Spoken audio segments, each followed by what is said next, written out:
We're going to roll again. Okay, hold on a second. Welcome to the Pearce Museum at Navarro College in Corsicana, Texas. Let me give you a little example of what we've got here. We've got three different galleries. We've got the Hunter-gatherers of Blackland, Prairie, which is prehistoric Texas. It has about 44,000 Indian artifacts in there. Then we have a Civil War museum.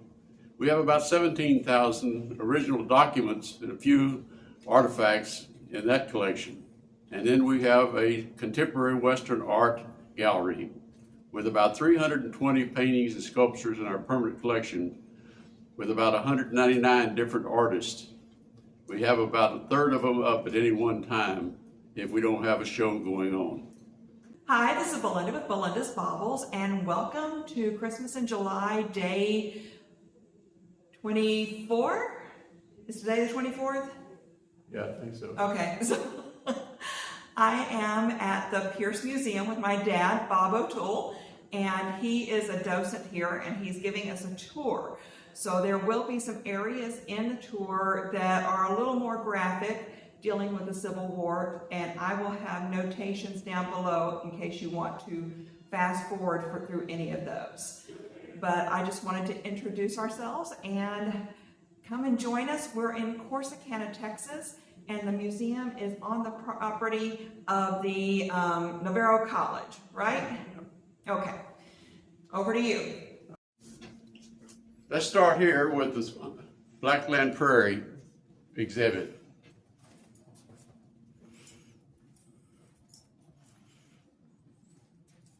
And here we have a video to give you an introduction to this exhibit.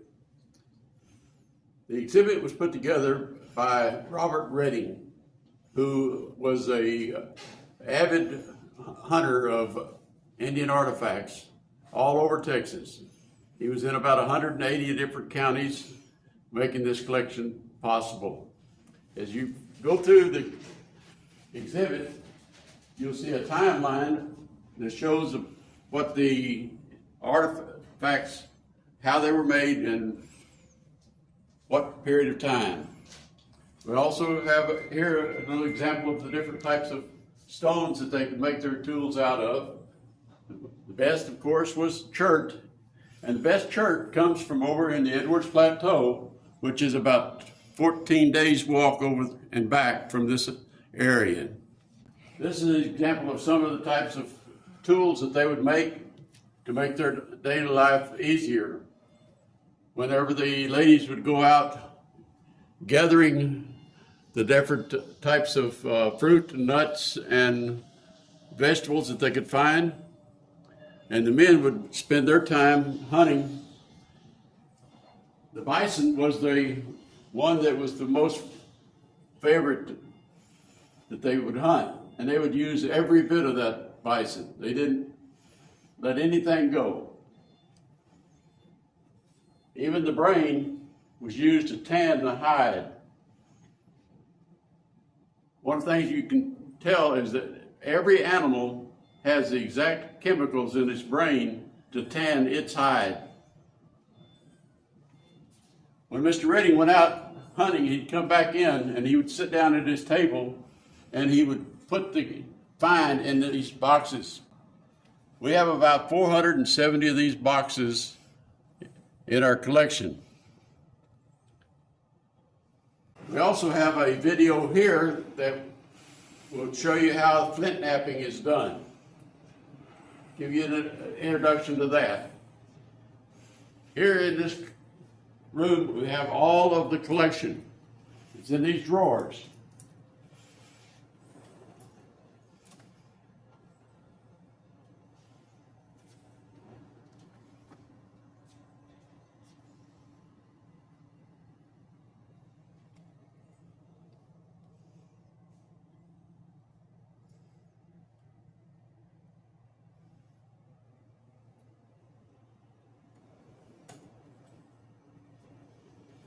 This collection is probably one of the most documented collections in the country.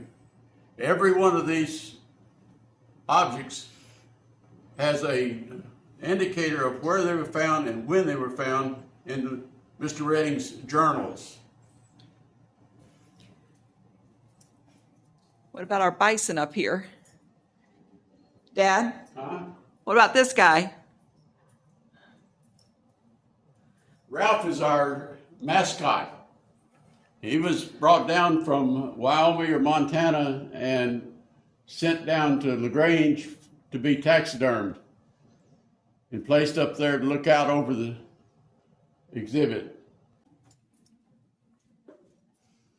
We also house the Malakoff heads. We have 3 heads, which are supposedly 12,000 years old. We don't really know what the history of these are, and they're very controversial as to whether they're real or whether they're fake. However, I had people look at them, and the findings are inconclusive.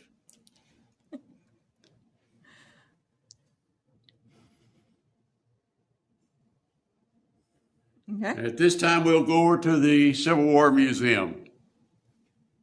The Civil War Museum collection was put together by Charles S. Pearce.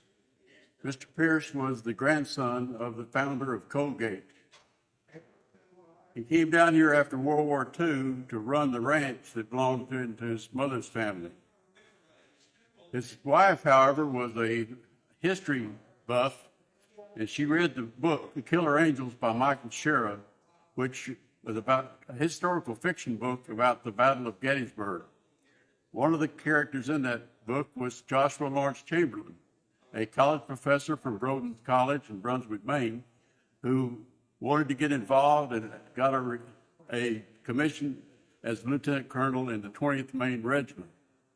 Mr. Pearce tried to find something for his wife's birthday on various occasions. He's always having a problem. One of the things he found was a little 5-page letter that Chamberlain wrote to his wife, Fanny, from the battlefield at Antietam. We have that copy of that right here in this display case.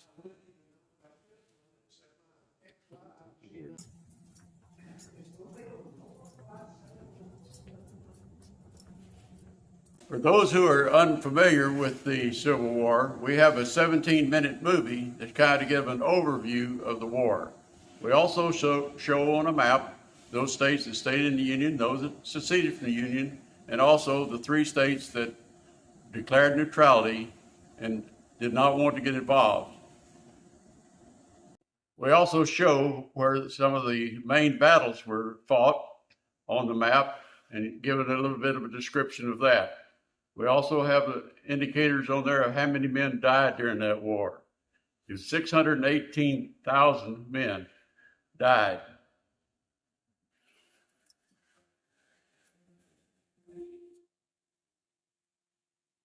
Mr. Pearce wanted to tell the story of the Civil War, but he wanted to tell it from the words of the people that were actually there. Therefore, he started collecting original documents so that there could be no confusion as to what was being done or said by the soldiers that were actually fighting this battle. We have the exhibit set up in 5 calendar year session. We have 1861 here. We have 1862 over by my back of me. And then we have the 63, 64, and 65 as we come about. Here we have the causes of the war. Of course, slavery was a main element of the war, the cause for the war, but there was many more causes. Each individual soldier on either side had their own reason for going to war.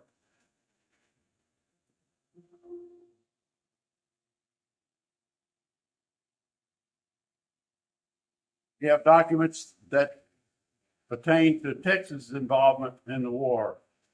And we also have some artifacts from after the war with the reunions that the soldiers went to.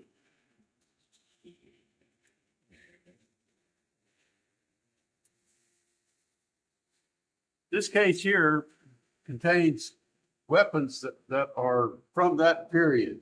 We can't determine whether they were actually in the war or not, except for this one smoothbore rifle here. If you look down there at that trigger, you'll see that there's a mini ball stuck in there. That mini ball was only used during the Civil War, and so therefore the chances of this being from the war are pretty good.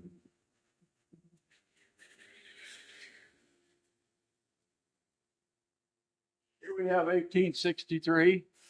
It was the turning point of the battles for the war. We have Gettysburg, and then over here on the other end, we have Vicksburg. Both those battles were lost by the Confederates, and it was pretty well the end of the times when the Confederates were winning most of their battles.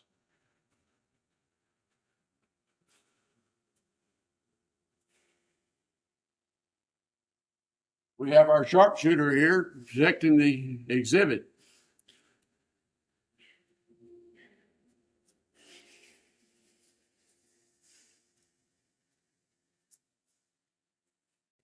This U-shaped area here, it has documents of the different things that happened in Texas during the Civil War.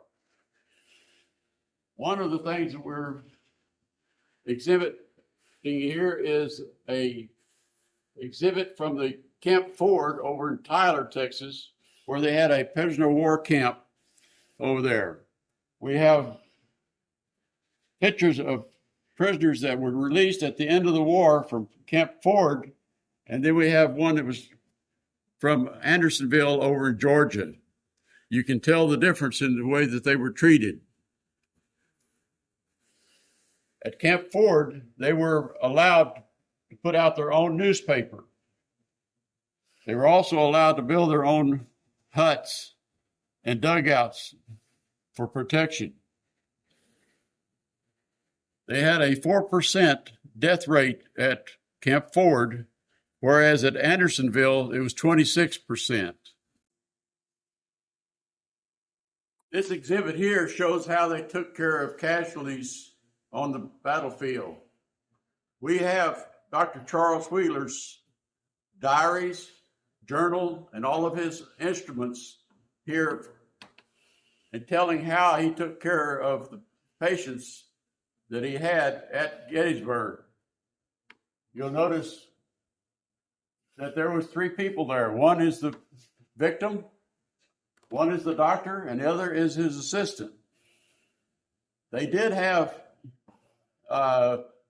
ether, and they had some chloroform. It was in short supply, and so they didn't give a lot of it out. However, they would give them enough to put them to sleep. But before they put them to sleep, they would put a mini ball in their mouth and tell them to bite the bullet. That's in case when they woke up, they wouldn't bite their tongue. This gentleman on the right-hand side, his job is to watch the patient, and as his eyes start flickering and it means he's waking up, he jumps on top of him and holds him down. The operation is going to last about 10 minutes. He's going to sleep for about 2 to 3 minutes. So he's going to be awake for an awful lot of that, and he's going to be hurting. The doctor will go ahead and finish the operation, bundle him the leg up, set it on fire with black powder to cauterize the wound, bandage it, and send him on out to a hospital somewhere.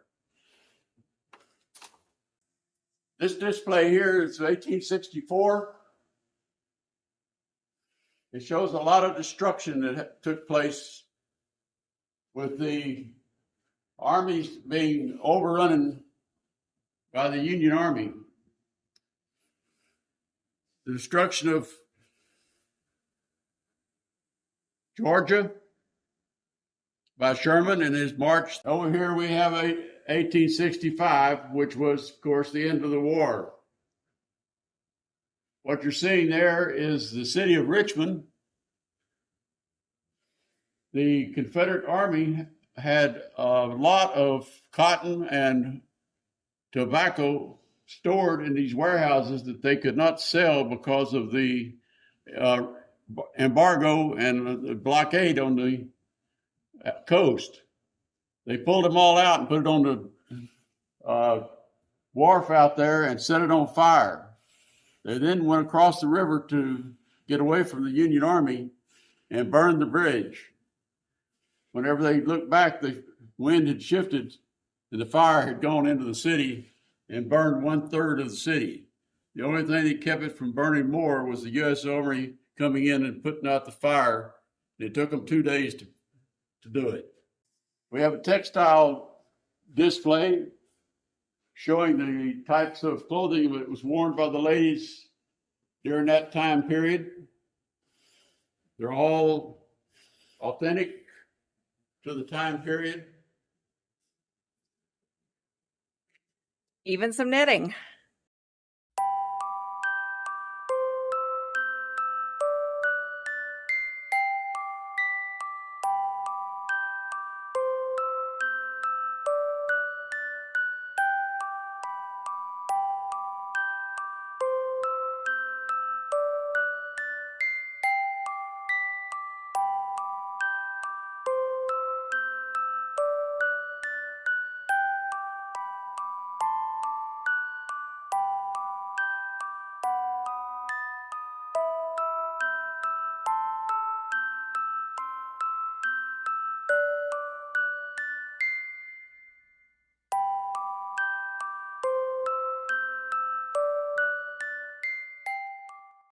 These are some of the uniforms that were used by the soldiers. As you can see, these are Confederate soldiers' uniforms, but they're blue. This caused a lot of confusion during the battles because both sides were wearing blue uniforms.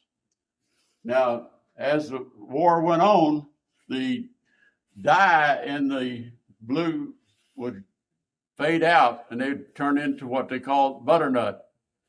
That helped keep some of the confusion down.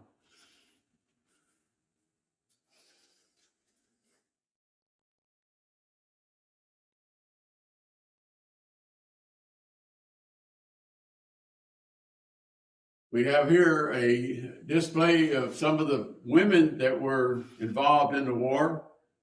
According to records, there was about 400 women that disguised themselves as men and fought during the war. This is just 2 of the women here.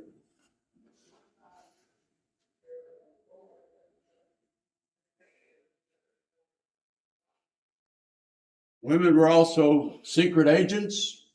They were surgeons, they were nurses, they were abolitionists. We have the lady that wrote the song, The Battle Hymn of the Republic. This is a copy of the Battle Hymn of the Republic. We own the original writing of that song. Julia Ward Howe wrote that song to replace the song John Brown's Body Lies Molding in the Ground, and she sold it to the Atlantic Monthly magazine for $5. Then we have a display about the drummer boys. Johnny Clem was one of the youngest. He was 10 years old when he started out as a drummer boy. And throughout his career, he was wounded, sent home, he was captured, and he tried to get into West Point, couldn't pass the exam. So President Grant just made him a 2nd lieutenant, and he went on to complete his career at the age of 64, retiring as a brigadier general. That wasn't good enough for him, so he had a friend in Congress who put a special bill in promoting him to major general. Then he left Washington and came down to San Antonio, where he lived until he died in 1937. He's now buried in Bobby Lee's front yard, Arlington National Cemetery. Thank you. Okay, we've talked about the art gallery. We have about 320 paintings and sculptures in our collection, and they represent 199 different artists. Due to laws that kind of make it hard to take pictures in the art gallery, we're going to have to sit out here and talk a little bit about them. But our collection started by Charles Pearce when he built a home out in Santa Fe, New Mexico. And he would go down to the plaza and watch the artists paint. And he would watch for those who he thought were going to be up-and-coming artists. And if he found someone down there that he thought was going to be good at it, he would buy their paintings to help them along. And this kind of continued on. He had a ranch outside town here in Corsicana, and as his collection grew, he just added more rooms onto his home. When he retired though and had to move into town, he couldn't do that because the city lots just don't expand. And so he had all these paintings stacked up in his extra bedroom. He also had collected the Civil War documents, and at that point he had about 4,000 in his collection. And he thought that there was not really good taking care of these documents, that they were important and that they needed to be preserved. So he approached the college out here and asked them if they would like to have his collections.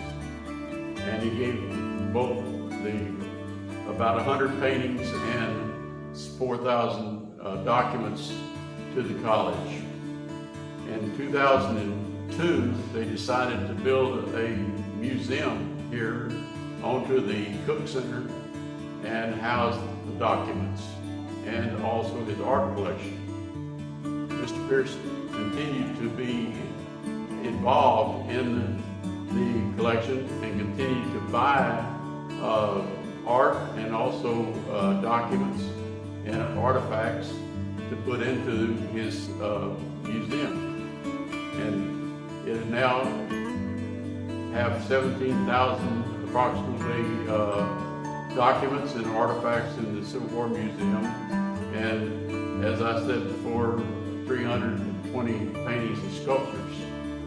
We're very proud of the fact that we're diversified and that every painting that Mr. Pearce bought, he talked to the artist to find out why he painted it and what the story was behind it. And that way he was interested in getting action or applied action to the paintings. We've tried to uphold that same rule in when we buy paintings, to buy from those who are up and coming and that they have a future in helping them along. We now have a Texas Invitational exhibit each year where we invite new Texas artists and also some of the older ones to come in and show their work. And we have other types of shows during the year. We just love for any of you and all of you to come out and see our museum. We're very proud of it.